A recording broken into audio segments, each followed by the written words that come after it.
عبد الله صلى الله عليك يا ابن رسول الله يا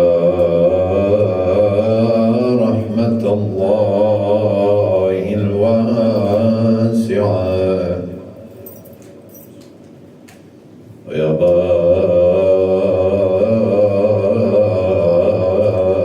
نجاة الأمة صلى الله عليك سيدي وعلى ولدك المظلوم المسموم زين العابدين وقرة عين الساجدين إمام المؤمنين علي بن الحسين سادتي ما خاب والله من تمسك بكم وأمن من لجأ إلى حصنكم يا ليتنا يا كنا معكم فنفوز والله فوزا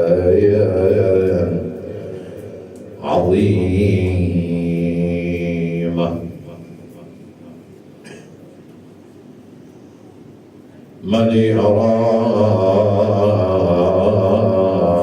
ودمع عينك جامد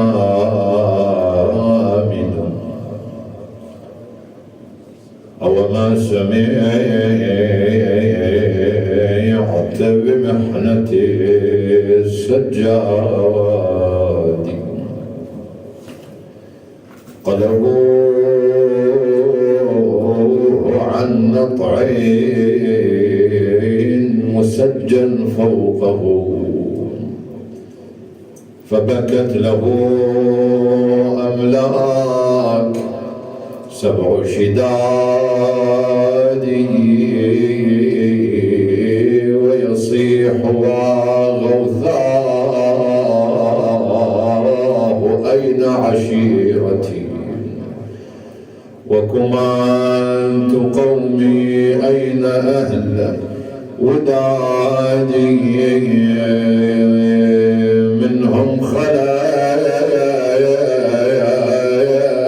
تلك الديار وبعضهم ينعق الغراب بفرقة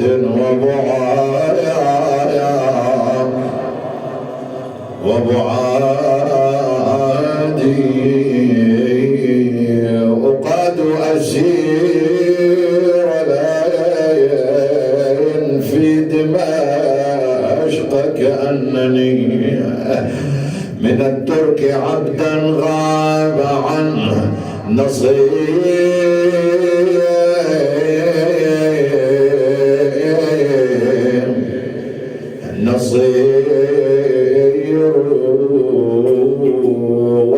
وجدي رسول الله في كل مشهد يا والشيخ أمير المؤمنين وزير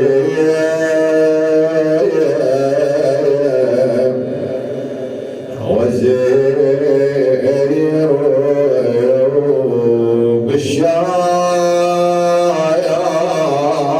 أبو الباقر مقيد بالزناجيل فوق الجمال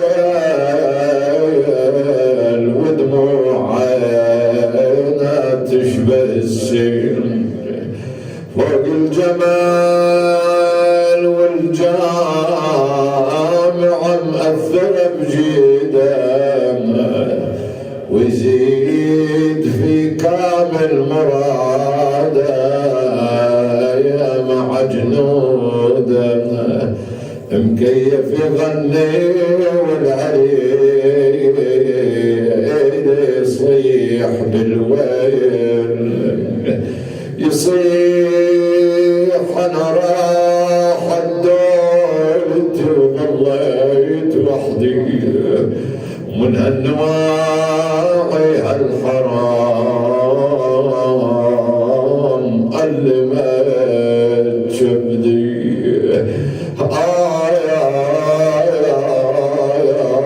سمعنا العليل مرضون ولو راد قاعدة يقعدون ما شفنا العليل علمونا يا وبحبال خشنا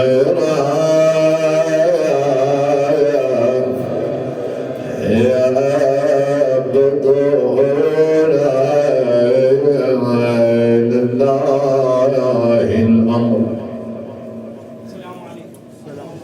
من قبل ومن بعد لا حول ولا قوة إلا بالله العلي العظيم. وسيعلم الذين ظلموا آل بيت رسول الله أي منقلب ينقلبون والعاقبة للمتقين. بسم الله الرحمن الرحيم. إذا جاء نصر الله والفتح ورأيت الناس يدخلون في دين الله أفواجا فسبح بحمد ربك واستغفره إنه كان توابا. آمنا بالله، صدق الله العلي العظيم وبلغ رسوله الكريم، ونحن على ذلك من الشاهدين. حياكم الله جميعا، وعظم الله لنا ولكم الأجر في ذكرى استشهاد سيدنا ومولانا زين العابدين وقرة عين الساجدين. ونسأل الله تعالى أن يحشرنا وإياكم في زمرته وزمرة أبيه وجده يوم نلقاه ببركة الصلاة على محمد وآل محمد. اللهم صل على محمد وآل محمد. هذه السورة كما تعلمون هي سورة النصر، وهي من السور القصار. تقريبا المفسرون على اختلاف مشاربهم تقريبا يجمعون على أن الفتح المذكور في سورة النصر هو فتح مكة. طبعا في البداية يحسن أن نرى ما هي منهجية المفسرين أو طرقهم وأساليبهم ومناهجهم في تفسير القرآن، ولو على نحو الإجمال لا التفصيل. عند المفسرين مجموعة من المنهجيات عندما يأتون يفسرون القرآن، ليس كلهم يمشي أو يسير على منهجية واحدة. بعضهم يستخدم منهجية تفسير القرآن باللغة، ويسمى التفسير اللغوي. يأتي إلى المفردة في القرآن ويستخرج معناها في معاجم اللغة. طبعا معاجم اللغة منين جابوا الكلام؟ على وفق كلام العرب، أنه العرب من كانوا يقولون هذه الكلمة شو قصدهم بها، ولذلك وضعت المعاجم اللغوية. وأول من كتب في التفسير في معاني القرآن التفسير اللغوي هو الفراء. الفراء أول من كتب في هذا المجال. ويوجد منهجية أو طريقة أخرى في تفسير القرآن، مثلا تفسير القرآن بالمأثور. يعني شنو؟ يعني يأتي إلى الآية يقول لك أنا ما عندي رأي، يجي للآية يقول لك المفسر يقول أنا ما عندي رأي. الرأي ما قاله رسول الله وما ورد مثلا عن الصحابة، هاي في أدمن عند السنة. عند الشيعة يقول لك الرأي ما قاله محمد وآل محمد. اللهم صل على محمد وآل وبذلك يسموه التفسير الروائي.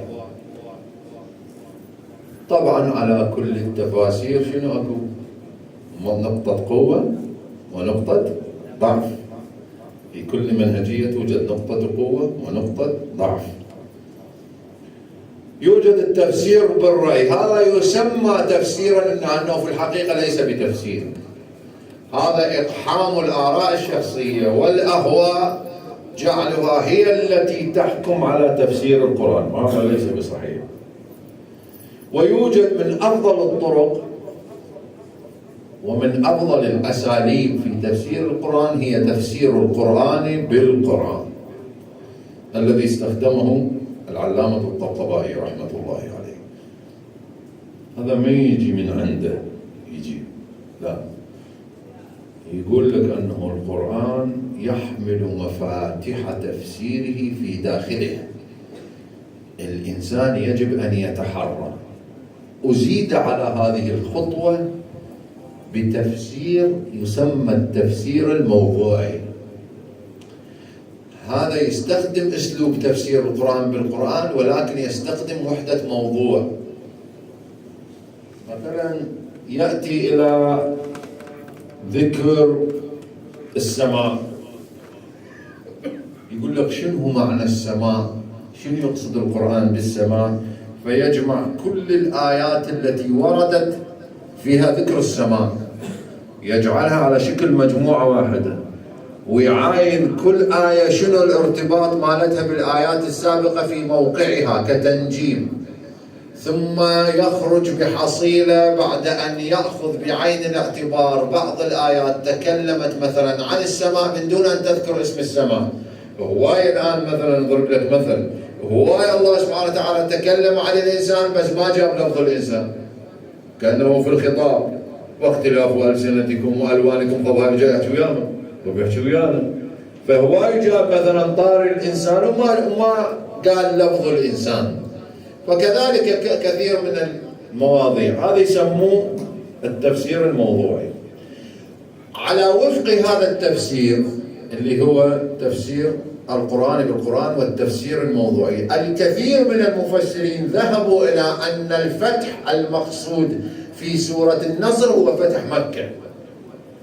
قالت الآية إذا جاء نصر الله والفتح، واللطيف أن الآية قدمت النصر على الفتح، لأنه لا يكون فتحا إلا أن يكون قبله شنو؟ نصرا. هسه النصر سواء كان بإيقاف الحار، سواء كان بالغلبة والقهر، سواء كان بالدخول سلما، المهم هو نصر، صارت اليد العليا علما للجيش الفاتح. فقدم النصر على الفتح. في فتح مكة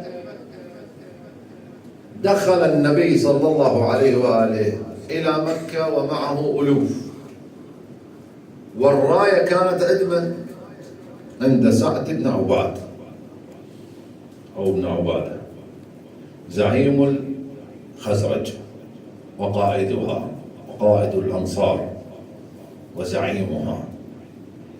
وسعد بن عباد رحمه الله كان أول من رفض البيع للشيخان، هذا يجب أن يقال، لم يقبل حتى قال عمر اقتلوا سعدا قتل الله سعدا.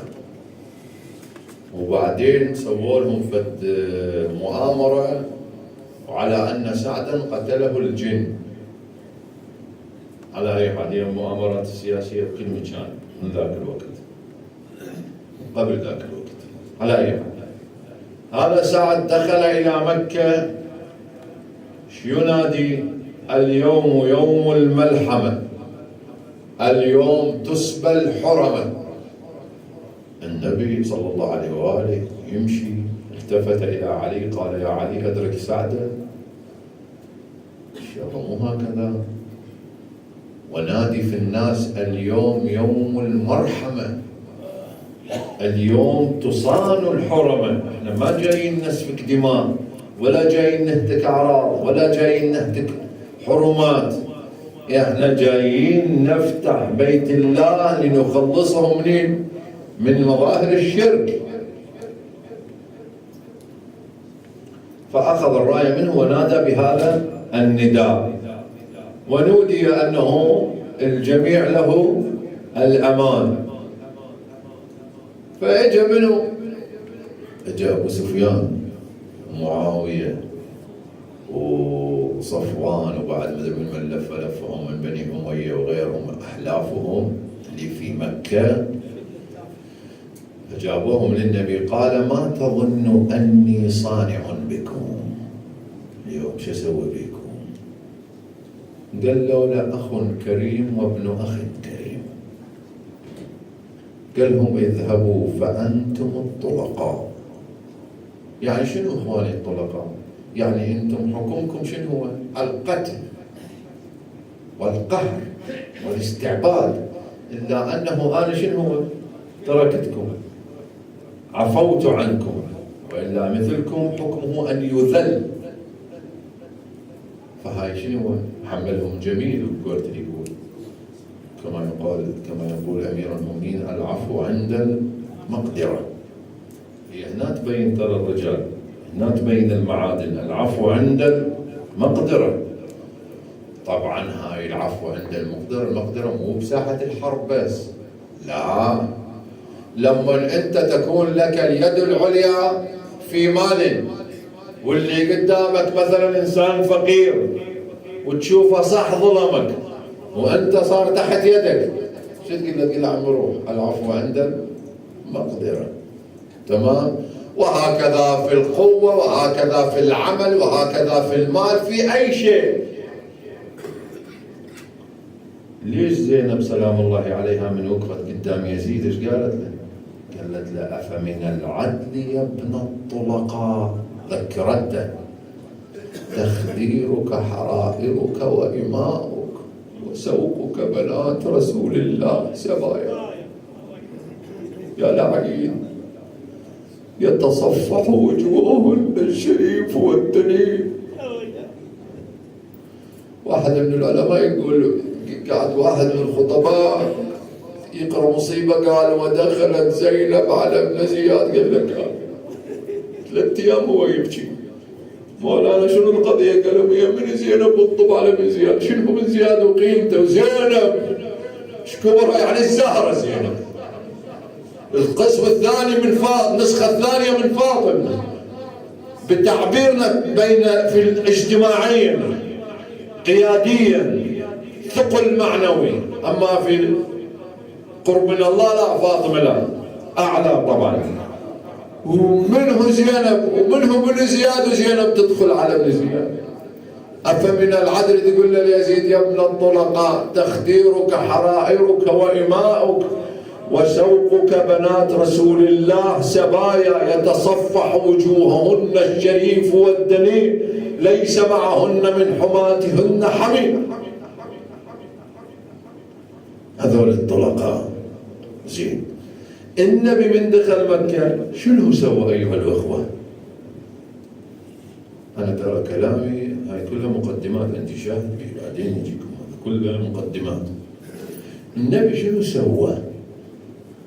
حطم الأصنام وطهر البيت من مظاهر الشرك. مظاهر الشرك يعني الأشياء التي تكون مظهرا للشرك شالها النبي. كانت أبرزها شنو هو؟ الأصنام داخل الكعبة وخارج الكعبة. بعد منها تفهم: وإذ يرفع إبراهيم القواعد من البيت وإسماعيل ربنا تقبل منا إنك أنت السميع العليم. خطأ نفهم أن إبراهيم بنى البيت. إبراهيم ما بنى البيت. إبراهيم بعد زوجته استوها وأخذها هي وابنها إسماعيل. قال: رب إني أسكنت من ذريتي بواد غير ذي زرع عند بيتك المحرم. كان إسماعيل بعد صغير والبيت موجود. إسماعيل كبر، شلون نجي نقول إبراهيم بنى البيت؟ مو صحيح. البيت موجود قبل إبراهيم وقبل نوح. القرآن يقول: ثم محلها إلى البيت العتيق. القديم شكل والعتيق أقدم من القديم. لعد شنو إذ يرفع إبراهيم القواعد الأصنام، حال الأشياء اللي قاعد مرتكزة على الأرض. لأن القرآن قبلها قال الله أمرهم قال له وأن طهر بيتي للطائفين والعاكفين والركع السجود. يا رب هو بيتك طاهر، نعم، ولكنه دنس البيت فيما بالأصنام. كل قبيلة تجي وحطت لها صنم، من اللي طهرها؟ إبراهيم وإسماعيل. ثم عادت الأمور بعد ذلك، من وصلنا إلى قريش، من اللي طهر البيت؟ محمد وعليه صلوات الله عليه. صلوا على محمد وآل محمد. اللهم صل على محمد وآل محمد. الله سبحانه وتعالى طلب من النبي، قال له إذا جاء نصر الله والفتح ورأيت الناس يدخلون في دين الله أفواجا فسبح. وعندنا شرط وجواب الشرط. المطلوب منك في جواب الشرط إذا شفت هاي القضايا مطبقة شو تسوي؟ تسبح بحمد ربك وتستغفره.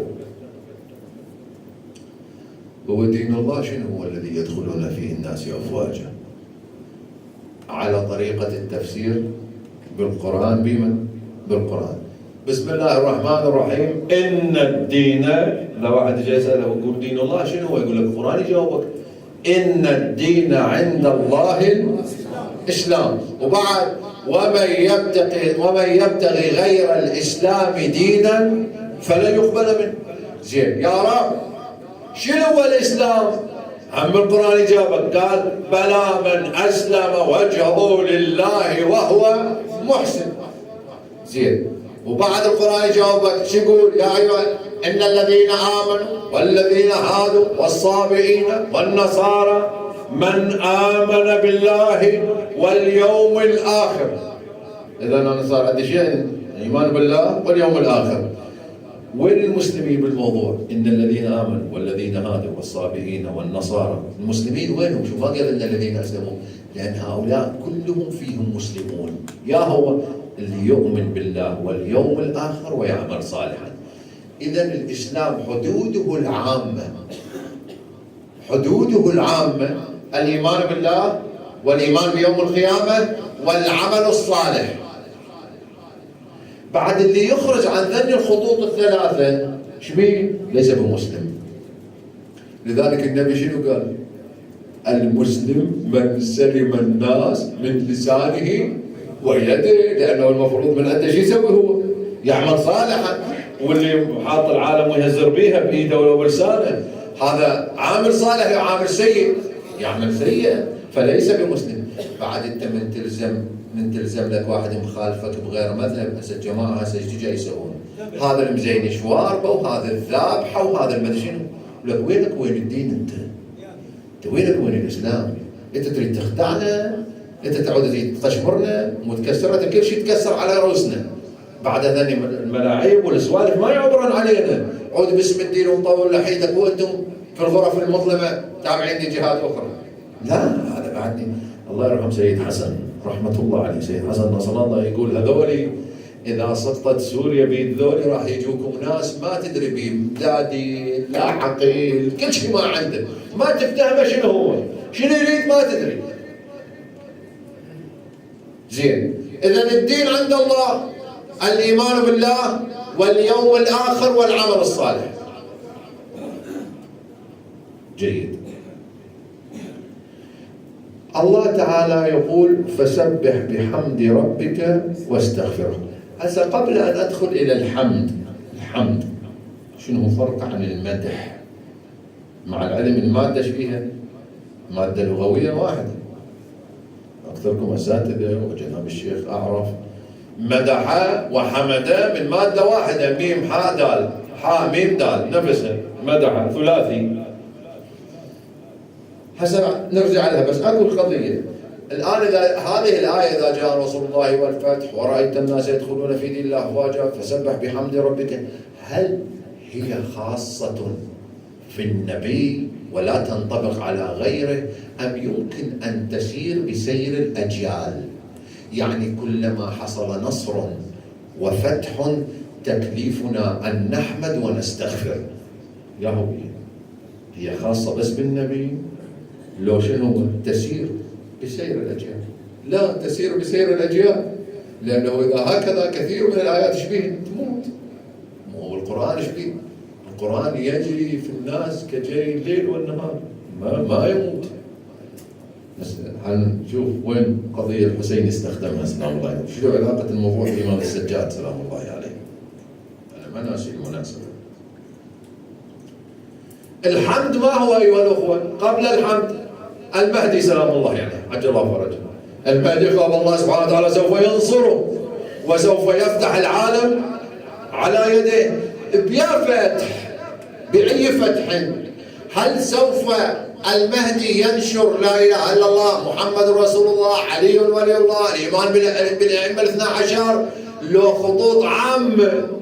لا، خطوط عامة. ما هي الخطوط العامة؟ أن تعيش الناس بسلام، تؤمن بالله واليوم الآخر وتعمل صالحا، والسلام عليكم ورحمة الله. هذا دين الله. ورأيت الناس يدخلون في دين الله أفواجا. خلص هو هذا. ولذلك أنا اعتقادي يعني أظن وليس أظن، وأنا عندي نسبة عالية من الاطمئنان أنه قبل المهدي، وهي بوادرها الآن موجودة كثيرة، قبل ظهور المهدي سوف تنتشر ظاهرة الإلحاد بشكل واضح. الناس شو تسوي بالإلحاد؟ تخرج منين؟ من دين الله. من يطلع المهدي سلام الله عليه شو راح يصير؟ تدخل الناس، ورأيت الناس يدخلون في دين الله أفواجا. ليش يقول أفواجا؟ يعني سببه خروج للكثير من الناس، وهذا جاي نشوفه احنا الآن. ما هو الفرق بين الحمد والمدح؟ الحمد الآن أنت من تجي تقول الحمد لله رب العالمين، أو الملائكة عندما قالت لله أتجعل فيها من يفسد فيها ويسفك الدماء ونحن نسبح بحمدك، مو بمدحك، بحمدك ونقدس لك. تركع أنت شو تقول؟ سبحان ربي العظيم وبحمده، سبحان ربي الأعلى في السجود وبحمده. شو يعني؟ نحن نسبح بحمدك ونقدس لك. المدح والحمد من مادة واحدة ومعناها الثناء، أن نثني على الله، جيد، ولكن الجهة مختلفة. وين الجهة؟ الحمد للأفعال والمدح للصفات. المدح للصفات بس الحمد للأفعال. الحمد هو تنزيه الله عن النقص في فعله، والمدح هو الثناء على الله عن النقص في صفته. هذا هو الفرق. لذلك نقول الحمد لله رب العالمين، لأن الربوبية تتناسب مع ماذا؟ التدبير والأفعال، ويدير شأن الخلق. فلذلك قال الحمد كل أفعاله تصدر على وفق الحكمة وليس فيها نقص. ونحن نسبح بحمدك ونقدس لك. شو يقولوا للملائكة؟ يقولوا له احنا نقول أفعالك شبيها كاملة ليس فيها نقص، ننزهك عن النقص في الفعل، ونقدس لك وننزهك أنت كذات عن النقص. شلون انت نطلع لنا واحد آدمي موجودين يسفكون الدماء وتقول هذا تعالوا سجدوا له؟ هذا معنى الآية، وهذا فيها كلام كثير جدا. نرجع لها. إذا المطلوب من عندنا عندما نرى نصرا وفتحا الإكثار من حمد الله على فعله معنا، والإكثار من الاستغفار. فقلت استغفروا ربكم إنه كان بالاستغفار يرسل السماء عليكم. ايش سوى زين العابدين؟ بينكم وما بين الله كلكم القاعدين ميلكم صحيفة غير سجادية، صحيفة في الدعاء غير صحيفة زين العابدين، من أولها دعاء لنهايتها أدعية حمد واستغفار. صح عمي لو أنا غلطان؟ ليش الإمام زين العابدين من دون الأئمة هو قضى عمره بين أمرين رئيسيين؟ هسه بقيت أكو أعمال له، لكن اللي يتميز بهن اثنين: البكاء على الحسين وعبادة الله مع الإكثار من الدعاء. ليش؟ لأنه كان من الذين حصل الفتح لهم. يا فتح، يا نصر، من لحق بي استشهد ومن لم يلحق بي لم يبلغ الفتح. زين العابدين كانوا ويا ابوه مو وياه؟ لحق بالفتح لو لا؟ لحق بالحسين لو لا؟ لحق بالحسين. فهو أول من بلغ الفتح من هو؟ زين العابدين. يا فتح، هو الفتح احنا قلنا قبل لازم شنو اكو؟ النصر. وين النصر؟ حسين هزم عسكريا يعني بواقع بالساحة. حسين قتل، جيشه قتل، جاء نصر. لا، هذا نصر من نوع خاص. من لحق به استشهد، في شهادته نصر. نعم ملاحظة واني، من لحق بي استشهد ومن لم يلحق بي لم يبلغ الفتح. أنا عندي نصر وعندي فتح. هو يقول اللي ما يلحق بي ما يبلغ الفتح، يعني الحسين يقول أنا على كل حال فاتح والفتح على يدي. اكو شيء انغلق. هو الفتح شنو؟ أن شيئا مغلق، وهذا الذي أغلق جعل الظلام على الخلق، فيأتي المعصوم أو المرسل يفتح يشق دياجي الظلام. تمام؟ الإمام يقول ومن لم يلحق بي لم يبلغ الفتح. سيدي، الفتح بشهادة القرآن يجب أن يكون قبله شنو؟ نصر. وين النصر؟ قال النصر بالشهادة. من لحق بي استشهد. الآن بينكم ما بين الله من المنتصر؟ يزيد لو الحسين؟ والدليل قعدتكم هاي بعد لقيت 1400 واحنا قاعدين هنا نذكر الحسين ونلعن. لا، هذا هو النصر. شلون النصر؟ مع العلم في محاضرة لي غير هذه المحاضرة أن الحسين سوف يعود سلام الله عليه، الذي يحتاج إلى تفصيل. يعود الحسين. احنا مو نؤمن بالرجعة، احنا نؤمن بالرجعة، والحسين سوف يرجع سلام الله عليه. هذا وعد الله، واخر استخرجها من القرآن. قرآنيا الحسين سوف يرجع سلام الله عليه. بس هذا مو الآن، مو مجلسنا، يعني مو أقصد، مو موضوع المحاضرة. إذا الإمام زين العابدين بلغ الفتح، فشنو صار؟ مثل جد رسول الله، مو بلغ الفتح، صار شنو؟ يحمد ويستغفر. تقول لعائشة يا رسول الله كافي، رجلي أكون رميت، أنت الدين كله صلي. قال أفلا أكون عبدا شكورا؟ ما أصير عبد شكور. هسه بالعارض شوية، منو بعد من أقرب الناس للنبي صلى الله عليه وآله وعنده هيك قضية؟ هم كلهم عندهم هاي القضايا، بس قريب جدا للنبي فاطمة سلام الله عليه. يقول الحسن أنا رأيت أمي لا زالت تصلي من أول الليل حتى أراد عمود الفجر أن ينبلج، لم أسمعها استغفرت إلا لجيراننا. والله عجيب. فلما قرب الفجر سمعتها استغفرت لنفسها. قلت لها يوما انت الليل كله قاعدة تستغفرين للجيران، وبعدين شوي عود استغفرتي لنفسك. قالت بني الجار قبل الدار. جار قبل الدار، جار قبل الدار. ما ادري كم ركعه مصليه. من يقعد الليل كله على مود جيرانه؟ منهم؟ هو على مود روحه. انا ما اقعد الليل كله. شنو هالنفس العظيمه؟ شنو هالخلق السامي؟ حقا رسول الله من يختار هاي الناس جل وعلا صدق، حكمة مطلقة جل وعلا.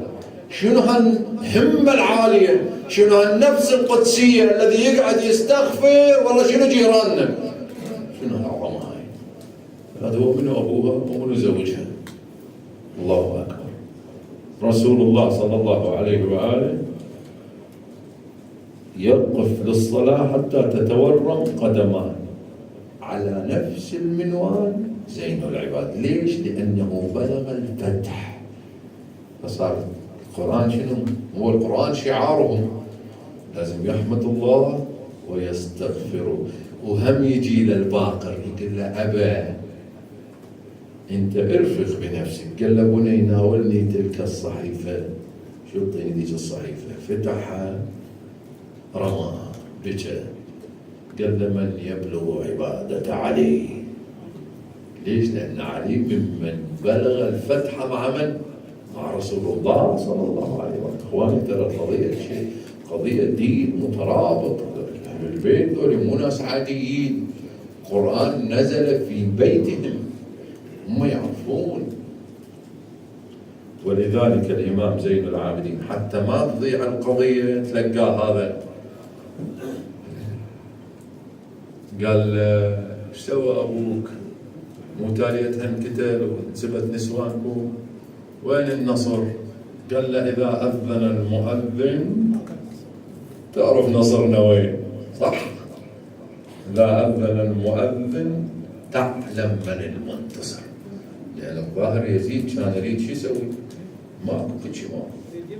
وهو أتى عسى أنا خلي إيدك حتى ما أطول، خلي إيدك على 4 أو 5 مراكز للإسلام كثقل للإسلام: القرآن، أهل البيت، البدريون، مو هكذا؟ بدريون أصحاب رسول الله أو أصحاب أول معركة مع النبي، البدريون، مكة، المدينة. شنو عندك ثقل للإسلام؟ إن ذني أو القرآن، أهل البيت، الصحابة البدريون، مكة والمدينة. شو تعاليها وحدة وحدة؟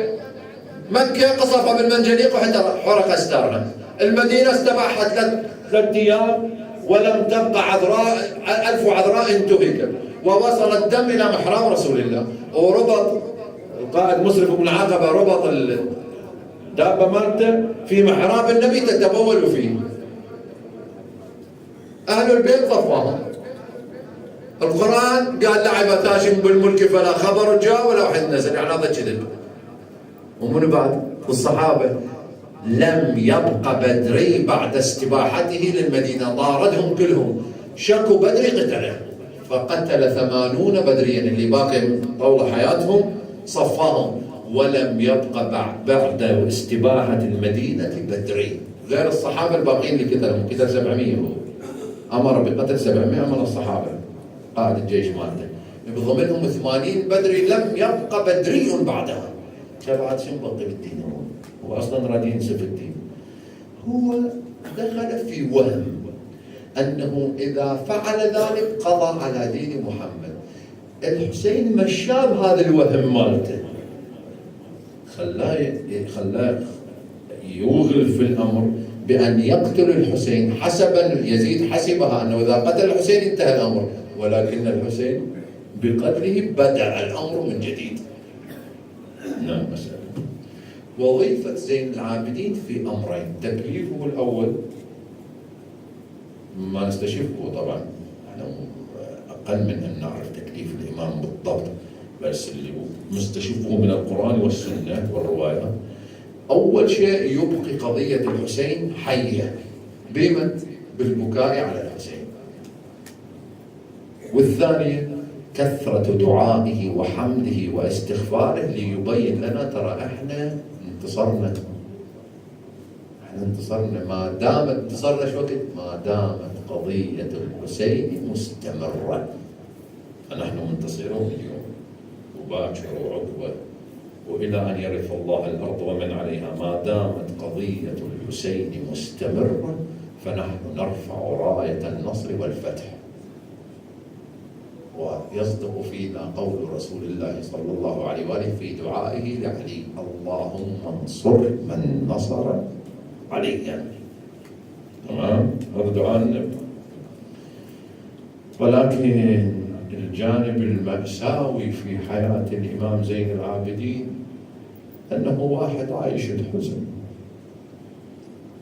فوق 34 سنة، فوق 30 سنة، 34 سنة يبكي، ما وضع أمامه طعام ولا شراب إلا مزجه بدموع عينيه. مو قضية سهلة، يعني الإنسان مهما يكون حزين يجي ساعة ملل، بس هو أبدا يقول له أبو خالد، يقول له سيدي أبو حمزة، يقول له سيدي أما آن لحزنك أن ينقضي، مو كافي.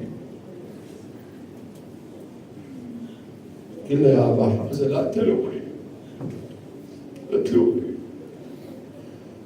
كلما تذكرت عماتي وأخواتي وهن يركضن من خيمة إلى خيمة اختنقت بعمرتي. الله أكبر.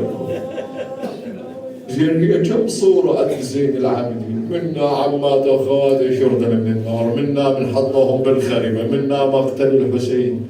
يقولون يجي يفوت بسوق القصابين يشوف القصابين. اخواني هاي ترى صور، هاي حياة الإمام هكذا، يشوف القصابين يذكر الحسين، يدخل يشوف عماته، هاي مأساة، صور تنعاد عليه طول حياته. يدخل يشوف القصابين من يردون يذبحون الكبش يضون مية، يسألهم يقولون معاشر القصابين أنتم تسقون الكبش قبل ذبحه؟ يقولون نعم يا ابن رسول الله. يلتفت يدور راسه وين؟ يدور الكربلاء، يقول له أبا حتى الكبش قبل أن يذبح يسقى الماء، وأنت قتلت عطشانا وأنت ابن رسول الله. يا ناس درب المشرع أنا عطشان بين مسلمين، أنا بعيني نجيب الماء نحسي. وأما الحوراء زينب فإنها سلام الله عليها بقيت على حالة البكاء والعزاء كمدا. والله ذيك ما تحملت سنة وماتت بعد ما تحملت نتيجة ما رأته من الأهوال مع كل تلك المآسي. والحوراء زينب سلام الله عليها لها الفضل في الحفاظ على حياة زين العابدين أكثر من مرة. واحدة من عدهم مروا بهم على مصارع القتلى، والإمام زين العابدين يباوع الأبو جثة بلا رأس، الرأس على الرمح والجسم قد ملئ جراحات. أنا ذاك اليوم أقرأ والأخوة لواحد كبار علماء السنة القدامى يقول أن جسد الحسين قد ضرب 120 ضربة، ولم يسبق أن ضرب جسد في الإسلام كجسد الحسين. الله أكبر. يقول بالإسلام ما صاير ولا واحد حصل عليه هاي الضربات. فلما رأى أبوه على هذه الحال بدأ يجود بنفسه. التفتت إليه الحوراء زينب قالت بني ما لي أراك تجود بنفسك يا ثمانة الباقي، فوالله لينصبن الله لأبيك في هذا المكان علم. كلما اجتهدت أئمة الجار وأشياء الضلال على أن يمحوا ذكره ما استطاعوا، وما زاد إلا غلوا وشرفا.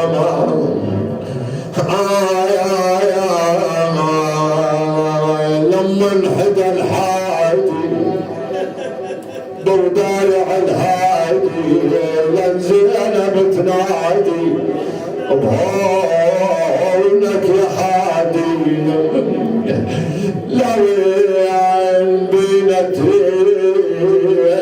تقاطع بجوج البيت، خاف الطريق بعيد والسفر يعذينا، واحنا حرم واطفال ما ظلت الرجال نمشي على هذا الحال مو هين علينا مروا على الجاسم وعلى الثرايا نايم نادوا بني هاشم بالجر زفونا مروا على الأكبر وعلى الثرايا والثاير نادوا بني حيدر خلهم يلمونا مروا على العباس جثة بلايا راس وين الصبر يا ناس نمشي وتخلونا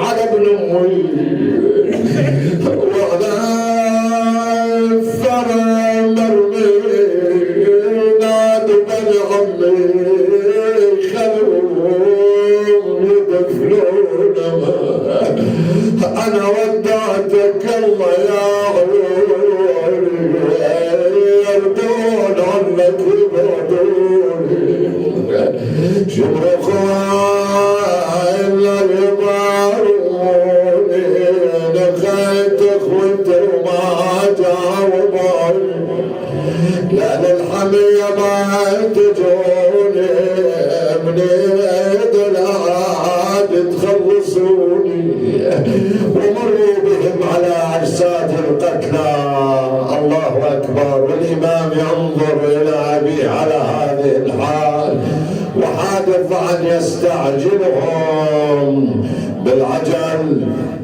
بالعجل وادعيهم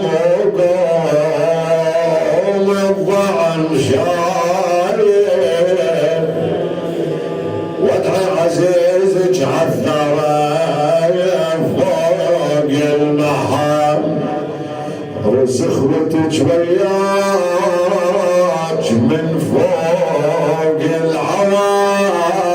العواسل وقدامك الكوفة وبشري بالمصايب صاحت يا هاد الضعن لا تزعجوني ويم دبر اخوي ويم جثت اخوي حسين ساعة عندك خلوني وويلاه والإمام زين العابدين أيضا في إحدى المرات لما دخلوا به على ابن زياد أراد قتله فرمت الخوراء زينب نفسها عليه وقالت اقتلوني قبله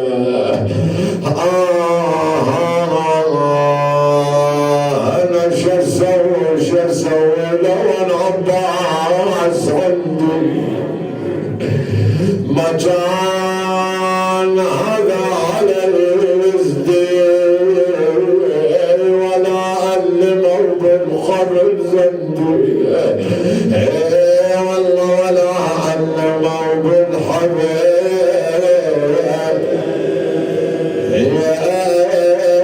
زندي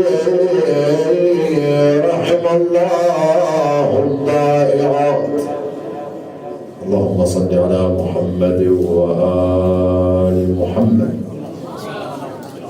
اللهم عجل لوليك الفرج والعافية والنصر واجعلنا من أنصاره